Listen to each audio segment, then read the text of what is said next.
तू कभी मत समझना कि तेरा उद्देश्य दूसरों की तरह दिखना चाहिए। मैंने तुझे विशिष्ट बनाया है। तू किसी की नकल नहीं है, तू मेरी कृति है।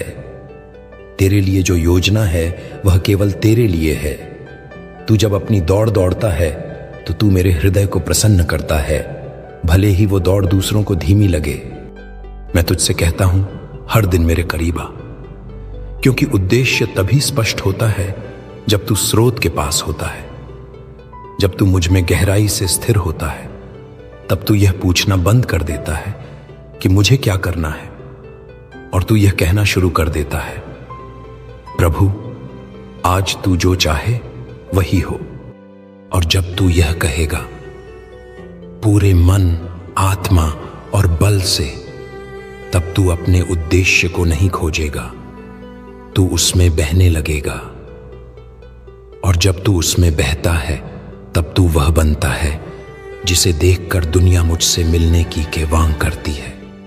अब जब तू मेरे उद्देश्य की ओर इस अटूट यात्रा में इतनी दूर आ चुका है, मैं तुझसे कहता हूं, यह मार्ग अब पीछे लौटने का नहीं है। तू अब उस मोड़ पर खड़ा है जहां तेरे लिए पीछे मुड़ना मतलब है खुद को खो देना। अब तू जान चुका है कि तेरे जीवन की दिशा सिर्फ सांस लेने, लक्ष्य पूरे करने या नाम कमाने तक सीमित नहीं। तेरे जीवन की दिशा मेरे साथ चलने, मेरी तरह बनने और मेरी रोशनी को दूसरों में बांटने के लिए है। यह यात्रा अब तुझ में बदल रही है।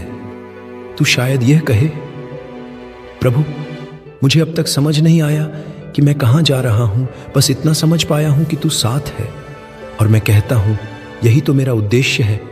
तू मंजिल से पहले संगति समझे, तू सफलता से पहले मेरी निकटता को चुने। जब तू यह सीख जाता है तब तू उस रहस्य को जान लेता है जिसे बहुत से धर्मी भी नहीं समझ पाए, कि उद्देश्य हमेशा दिशा से नहीं, संबंध से पैदा होता है।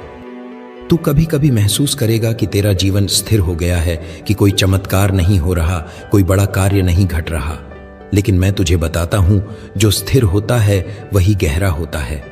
जब बीज मिट्टी में छिपा होता है, वह मरा हुआ नहीं होता, वह जड़ें बना रहा होता है।